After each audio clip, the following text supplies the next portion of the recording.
ഒരു ബിജെപിക്കാരൻ വന്ന് ഒരു സീറ്റ് പറഞ്ഞാൽ അത് കണ്ട് ചാടുന്നവനല്ല സാബു ജേക്കബ്.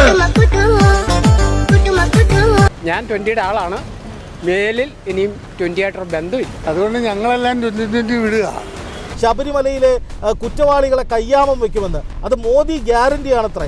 ഇത്രയും പേര് കയ്യാമം വെക്കപ്പെട്ട് അകത്ത് കിടന്നിട്ട് SITയുടെ അന്വേഷണം ഹൈക്കോടതിയുടെ നേതൃത്വത്തിൽ പുരോഗമിക്കുമ്പോൾ പിന്നെ എന്തിനാണ് അവിടെ മോഡിയുടെ ആവശ്യം? ഈ പറയുന്ന ആളുകൾ അകത്തിടാൻ നമ്മുടെ കയ്യിൽ നിന്ന് പിടിച്ചു പറിച്ചിട്ട് നമുക്കത് തിരിച്ചു തരുമ്പോൾ അതെന്തോ ഔദാര്യം പോലെയൊക്കെ BJPക്കാർ വന്ന് തള്ളുന്നത് കാണുമ്പോൾ സത്യം പറഞ്ഞാൽ പുച്ഛം തോന്നുന്നുണ്ട്. സാമ്പത്തിക നേട്ടങ്ങൾക്കോ സ്വാർത്ഥ ലാഭത്തിനോ വേണ്ടി ഇത്രയും കാലം 2020-ക്കൊപ്പം നിന്ന് ജനങ്ങളെ വഞ്ചിച്ചു എന്നാണ് അവിടുത്തെ ജനങ്ങൾ പറയുന്നത് അല്ലേ? ക്രിസ്മസിന് എന്തൊക്കെയാണ് നടന്നതെന്ന് നമ്മൾ കണ്ടു കഴിഞ്ഞു.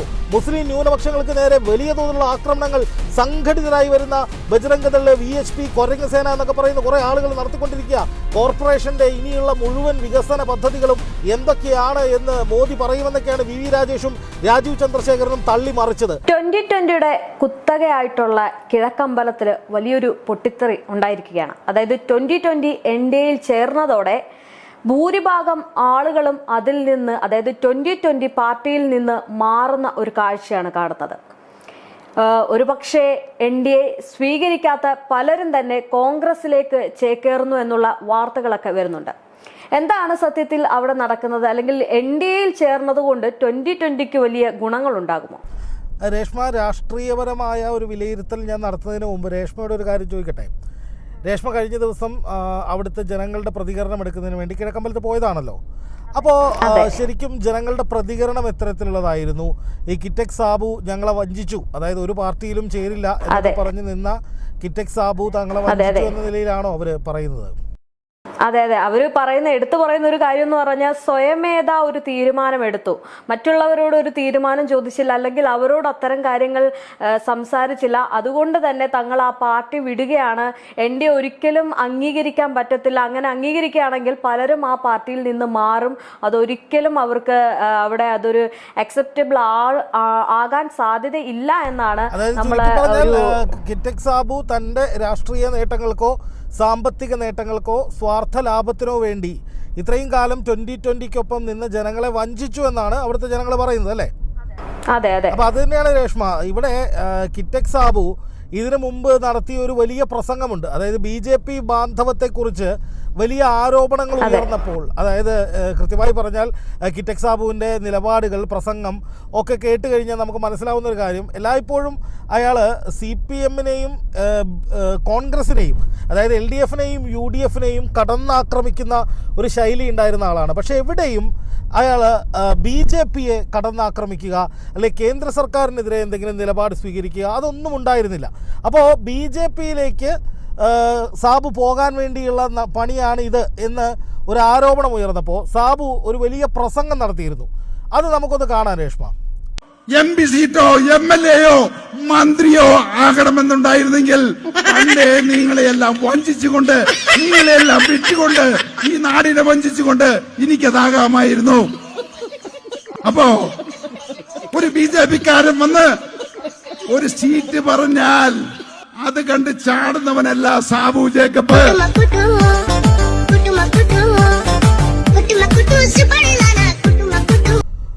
രേഷ്മ കണ്ടല്ലോ ഈ പ്രസംഗം എന്ന് പറയുന്നത്. കിറ്റക് സാബു അധികം നാളുകളായിട്ടില്ല, കുറച്ച് നാൾ മുമ്പ് നടത്തിയൊരു പ്രസംഗമാണ്. അപ്പോൾ അതിൽ പറയുന്നത് എന്താ?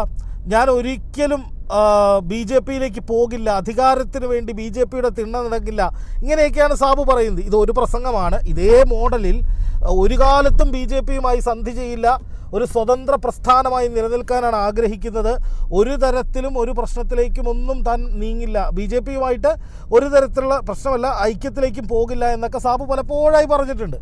ഒരു പാർട്ടിയിലും ഒരു ചായവും കാണില്ല എന്നാണ് അവരോട് പറഞ്ഞിരിക്കുന്നത്. അല്ല, ഈ 2020 എന്ന് പറയുന്ന രാഷ്ട്രീയ പ്രസ്ഥാനം തന്നെ അവരെ വിഭാവനം ചെയ്യുന്നത് ഒരു രാഷ്ട്രീയ പാർട്ടിയുമായും, വ്യവസ്ഥാപിതമായ ഒരു രാഷ്ട്രീയ പാർട്ടിയുമായോ മുന്നണിയുമായോ കൈകോർക്കാതെ പരിപൂർണമായി ജനങ്ങൾക്ക് വേണ്ടി ജനങ്ങൾ തന്നെ ഭരിക്കുന്ന യഥാർത്ഥ ജനാധിപത്യം നടപ്പാക്കുക. മറ്റെല്ലാ പാർട്ടികളും അഴിമതിയിൽ മുങ്ങിക്കുളിച്ച് നിൽക്കുന്നവരാണ്.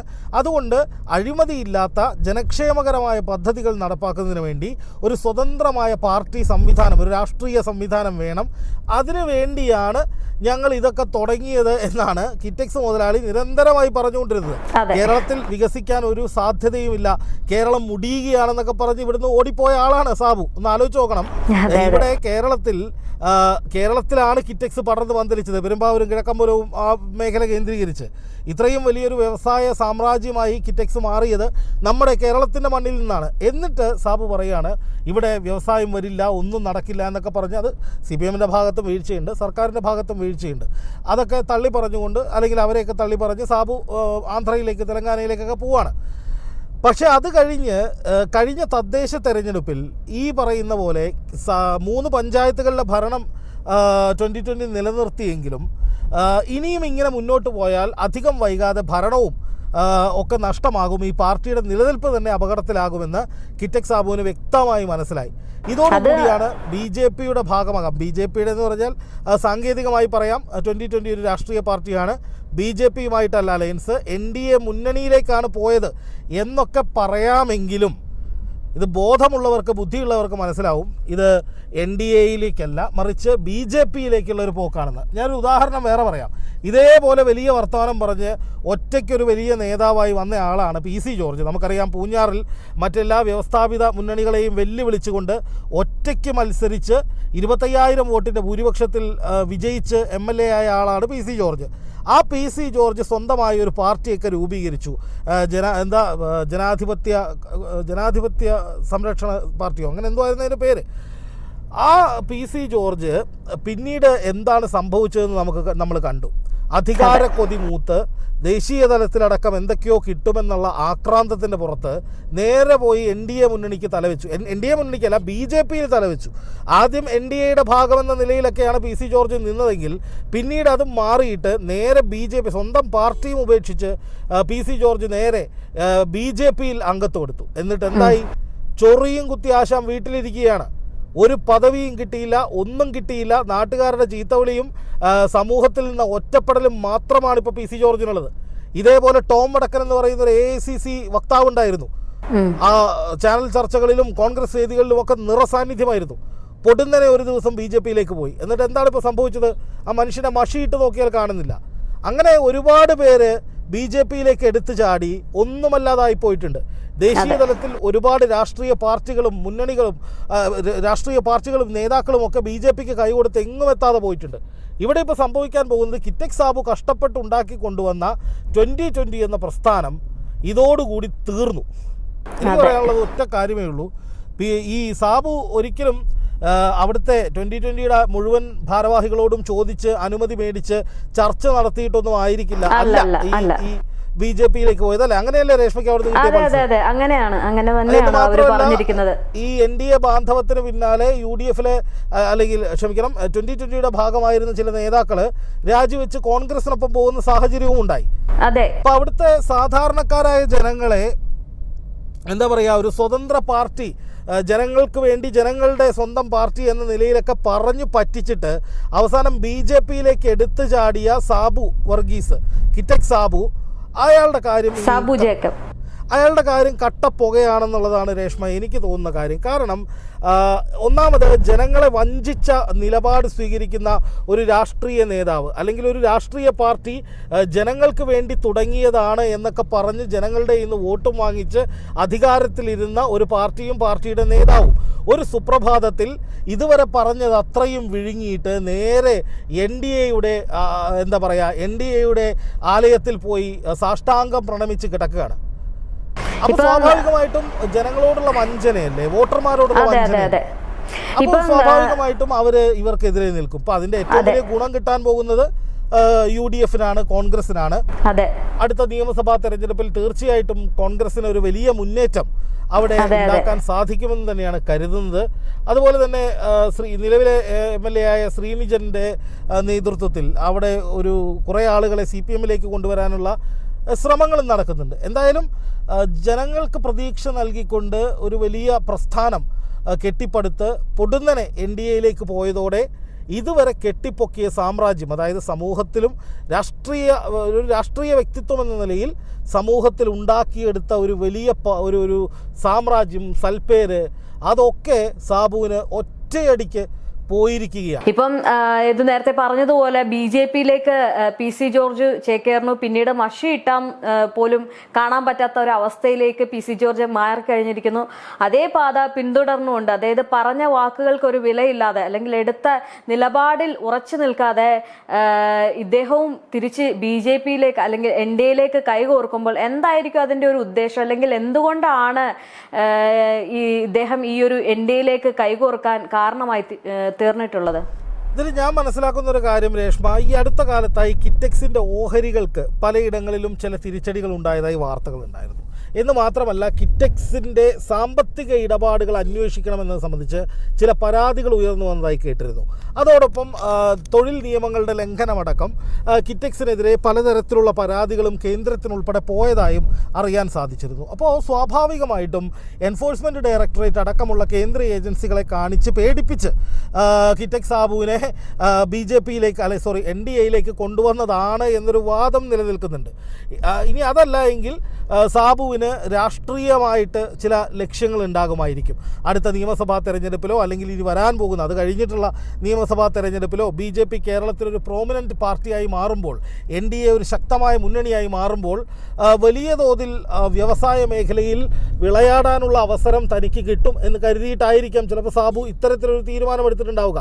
അല്ലെങ്കിൽ ഇനി 2020 ഇങ്ങനെ പോയാൽ എവിടെയും നിലനിൽപ്പുണ്ടാകില്ല, അടുത്ത നിയമസഭാ തെരഞ്ഞെടുപ്പോടുകൂടി 2020 പൂർണ്ണമായും അപ്രസക്തമാകും എന്നൊരു പേടി സാബു ജേക്കബിന് തട്ടിയിട്ടുണ്ടാകാം. എന്തായാലും 2020 സ്വതന്ത്രമായൊരു രാഷ്ട്രീയ കക്ഷി എന്ന നിലയിൽ ഒരു മുന്നണിയുടെയും ഒരു പാർട്ടിയുടെയും ഭാഗമല്ലാതെ മുന്നോട്ട് പോകുന്നത് അപകടകരമായിരിക്കും എന്ന തിരിച്ചറിവ് അല്ലെങ്കിൽ ഒരു തോന്നൽ, ഒരു ഭയം സാബുവിനുണ്ടായിട്ടുണ്ട്. ഭയം തട്ടിയത് കൊണ്ട് തന്നെയാണ് സാബു ഇത്തരമൊരു നീക്കത്തിലേക്ക് കടന്നത്.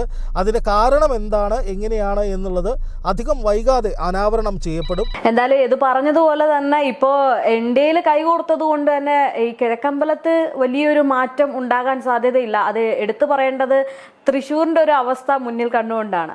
കാരണം അത്രയും പ്രതീക്ഷയോടെ ജനങ്ങൾ വൻ ഭൂരിപക്ഷത്തോടെ സുരേഷ് ഗോപിയെ അവിടെ വിജയിപ്പിച്ചു. എന്നിട്ട് ഇപ്പോൾ എന്തായി, അതേ അവസ്ഥ തന്നെയായിരിക്കും ഈ കിഴക്കമ്പലത്ത് നടക്കാൻ പോകുന്നത്. നമ്മൾ പറയുന്നത് ഇപ്പോൾ BJP ഇവിടെ വന്നിട്ട് കുറേ വാഗ്ദാനങ്ങൾ കൊടുക്കുന്നു, ഇവിടെ സ്വർണം വിളയും, പൊന്നു വിളയും, നാട് മറ്റേ ലോകോത്തരമാകും എന്നൊക്കെ പറഞ്ഞിട്ട് ഈ മോദിയുടെ ഗുജറാത്തിൽ പോലും പല സൂചികകളിലും വലിയ താഴെയാണ് മോദിയുടെ ഗുജറാത്തിലെ BJP സർക്കാർ. BJP ഭരിക്കുന്ന പല സംസ്ഥാനങ്ങളും കുട്ടിച്ചോറായിക്കൊണ്ടിരിക്കുന്ന സാഹചര്യമുണ്ട്. ഈ പൊതുമേഖല അല്ലെങ്കിൽ ഈ പറയുന്ന ആരോഗ്യം, വിദ്യാഭ്യാസം, പൊതുമേഖലാ സ്ഥാപനങ്ങളൊക്കെ തകർച്ച നേരിടുന്ന നിരവധി BJP ഭരിക്കുന്ന സംസ്ഥാനങ്ങളുണ്ട്. പിന്നെ ഇപ്പോൾ ഈ പറയുന്നത് പോലെ റോഡ് നന്നായില്ലേ, റെയിൽ വന്നില്ലേ എന്നൊക്കെ ചോദിച്ചാൽ നമ്മുടെ കയ്യിൽ നിന്ന് അതുപോലെ ടാക്സ് പിഴിയുന്നുണ്ട്. ഇതിനു മുമ്പ് ഒരു മുന്നണി ഭരിക്കുമ്പോഴും ഇല്ലാത്ത വിധത്തിലുള്ള ടാക്സാണ് വാഹനങ്ങൾ വാങ്ങുമ്പോൾ, ഇൻഷുറൻസിൻ്റെ പേരിൽ ഇന്ധനം അടിക്കുമ്പോൾ, ഇപ്പോൾ പെട്രോളിൽ വേറെ ഒരു എഥനോൾ കലർത്തിയിട്ട് വരുമ്പോൾ അതുവഴിയൊക്കെ നമ്മുടെ കയ്യിൽ നിന്ന് വലിയ തോതിൽ പണം പിടുങ്ങുന്നുണ്ട്. ടോളുകൾ ഇപ്പോൾ BJP സർക്കാർ നന്നാക്കി എന്ന് പറയുന്ന റോഡുകളൊക്കെ ടോളുകളാണ്. ആ ടോളുകൾ കൊടുക്കണ്ടേ? ഇതൊക്കെ ജനങ്ങളുടെ നെഞ്ചത്തേക്കാണ് തരുന്നത്. അപ്പോൾ നമ്മുടെ കയ്യിൽ നിന്ന് പിടിച്ചു പറിച്ചിട്ട് നമുക്കത് തിരിച്ചു തരുമ്പോൾ അതെന്തോ ഔദാര്യം പോലെയൊക്കെ BJP-ക്കാർ വന്ന് തള്ളുന്നത് കാണുമ്പോൾ സത്യം പറഞ്ഞാൽ പുച്ഛം തോന്നുന്നുണ്ട്. ഇപ്പോൾ സാബു എം ജേക്കബിനെ പോലുള്ള ആളുകൾ ഇനിയെങ്കിലും മനസ്സിലാക്കേണ്ട ഒരു കാര്യം, BJP ഭരിക്കുന്ന സംസ്ഥാനങ്ങളിൽ ഈ ക്രൈസ്തവ ന്യൂനപക്ഷങ്ങൾക്കടക്കം നിൽക്കക്കളിയില്ലാത്ത അവസ്ഥയാണെന്ന് നമ്മൾ കണ്ടു കഴിഞ്ഞു. അതൊന്നും അഡ്രസ്സ് ചെയ്യാതെ BJP-യിലേക്ക് അല്ലെങ്കിൽ NDA-യുടെ ഭാഗമായി കഴിഞ്ഞാൽ ഇവിടെ തേനും പാലും ഒഴുക്കാമെന്നൊക്കെ സാബു എം ജേക്കബ് ഗീർവാണം അടിക്കുമ്പോൾ മിനിമം തൃശ്ശൂർ മണ്ഡലത്തിലേക്കെങ്കിലും നോക്കാൻ സാബു ജേക്കബ് അടക്കമുള്ളവർ തയ്യാറാകണം. ഇവിടെ സുരേഷ് ഗോപി കേന്ദ്രമന്ത്രിയായി വന്നു. തൃശ്ശൂരിനൊരു കേന്ദ്രമന്ത്രി എന്നായിരുന്നു വാഗ്ദാനം. എന്നിട്ട് സുരേഷ് ഗോപിയുടെ കയ്യൊപ്പോട് കൂടി എന്ത് പദ്ധതിയാണ് തൃശ്ശൂരിലേക്ക് വന്നത്? എന്താണ് തൃശ്ശൂരിൽ സുരേഷ് ഗോപി ചെയ്തത്? സുരേഷ് ഗോപിയുടെ നേതൃത്വത്തിൽ എന്താണ് കേരളത്തിലേക്ക് കൊണ്ടുവന്നത്? ഇപ്പോൾ പ്രധാനമന്ത്രി നരേന്ദ്രമോദി തിരുവനന്തപുരത്ത് വരുമ്പോൾ വികസന രേഖ പ്രഖ്യാപിക്കും. കോർപ്പറേഷൻ്റെ ഇനിയുള്ള മുഴുവൻ വികസന പദ്ധതികളും എന്തൊക്കെയാണ് എന്ന് മോദി പറയുമെന്നൊക്കെയാണ് VV രാജേഷും രാജീവ് ചന്ദ്രശേഖരനും തള്ളി മറിച്ചത്. എന്നിട്ട് മോദി എന്താ പറഞ്ഞത്? വർഗീയത. പിന്നെ മോദി എന്താ പറഞ്ഞത്? LDF-നെയും UDF-നെയും കുറെ ചീത്ത. പിന്നെന്താണ് പറഞ്ഞത്? ശബരിമലയിലെ കുറ്റവാളികളെ കയ്യാമം വെക്കുമെന്ന്. അത് മോദി ഗ്യാരണ്ടിയാണത്രേ. ഇത്രയും പേര് കയ്യാമം വെക്കപ്പെട്ട് അകത്ത് കിടന്നിട്ട് SIT-യുടെ അന്വേഷണം ഹൈക്കോടതിയുടെ നേതൃത്വത്തിൽ പുരോഗമിക്കുമ്പോൾ പിന്നെ എന്തിനാണ് അവിടെ മോഡിയുടെ ആവശ്യം? ഈ പറയുന്ന ആളുകൾ അകത്തിടാൻ ഇപ്പൊ തന്നെ കുറെ പേര് അകത്തായിട്ടുണ്ട്. അത് മോദിയാണോ അകത്തിട്ടത്? ഒന്നുമല്ല, അപ്പൊ സാബു ജേക്കബും ഈ പറയുന്ന BJP-യുടെ NDA-യുടെയും ഭാഗമായിട്ടുള്ള കേരളത്തിലെ നേതാക്കളും ജനങ്ങളെ പൊട്ടന്മാരാക്കുകയാണ്. LDF-ഉം UDF-ഉം ഈ നാട് തകർത്തു, ഞങ്ങൾ വന്ന ഗംഭീരമാകുമെന്ന് നാഴികയ്ക്ക് 40 വട്ടം പറയാ. ഇവർ പറയുന്ന സംസ്ഥാനങ്ങളുടെ അവസ്ഥ ഒന്ന് ആലോചിച്ച് നോക്ക്. ക്രൈസ്തവർക്കൊന്നും പ്രാർത്ഥിക്കാൻ കഴിയുന്നില്ല, അവിടെ മിഷണറിമാർക്ക് ലോഹയിട്ട് പുറത്തിറങ്ങാൻ കഴിയുന്നില്ല. ക്രിസ്മസിന് എന്തൊക്കെയാണ് നടന്നതെന്ന് നമ്മൾ കണ്ടു കഴിഞ്ഞു. മുസ്ലിം ന്യൂനപക്ഷങ്ങൾക്ക് നേരെ വലിയ തോതിലുള്ള ആക്രമണങ്ങൾ സംഘടിതരായി വരുന്ന ബജ്രംഗ് ദൾ, VHP, കൊരങ്ങ് സേന എന്നൊക്കെ പറയുന്ന കുറേ ആളുകൾ നടത്തിക്കൊണ്ടിരിക്കുക. സംഘപരിവാറിൻ്റെ ചേർന്ന് നിൽക്കുന്ന തീവ്ര സംഘപരിവാർ ഹിന്ദുത്വ സംഘടനകളാണ് ഇതൊക്കെ. ഇതൊന്നും നിലയ്ക്ക് നിർത്താൻ കഴിയാത്ത, ഇതൊന്നും അഡ്രസ് ചെയ്യാത്ത BJP കേരളത്തിൽ എന്തോ മലമറിക്കുമെന്ന് തള്ളുന്ന സാബു ജേക്കബിനെ പോലെയുള്ള ആളുകൾക്ക് മാനസികമായി എന്തോ കുഴപ്പമുണ്ടെന്ന് ഒന്നുകിൽ പറയാം, അല്ലെങ്കിൽ സ്വാർത്ഥ ലാഭത്തിന് വേണ്ടി ജനങ്ങളെ പറ്റിക്കാൻ ഇറങ്ങി പുറപ്പെട്ടവരുടെ കൂട്ടത്തിലാണ് സാബു ജേക്കബ് എന്നും പറയാം. എന്തായാലും രേഷ്മ, ഈ ഒരു പോക്കോടുകൂടി സാബു ജേക്കബ് എന്ന വ്യക്തിക്കും 2020 എന്ന സംഘടനയ്ക്കും വലിയ നഷ്ടങ്ങൾ ഉണ്ടാകാൻ പോവുകയാണ്. ഒരു പക്ഷേ താൽക്കാലികമായി ചില നേട്ടങ്ങൾ സാബുവിന് ഉണ്ടാകാം, പക്ഷെ ശാശ്വതമായി അത് നിൽക്കില്ല എന്ന കാര്യം തീർച്ചയാണ്, ഉറപ്പാണ്. എഴുതി വെച്ചോളൂ.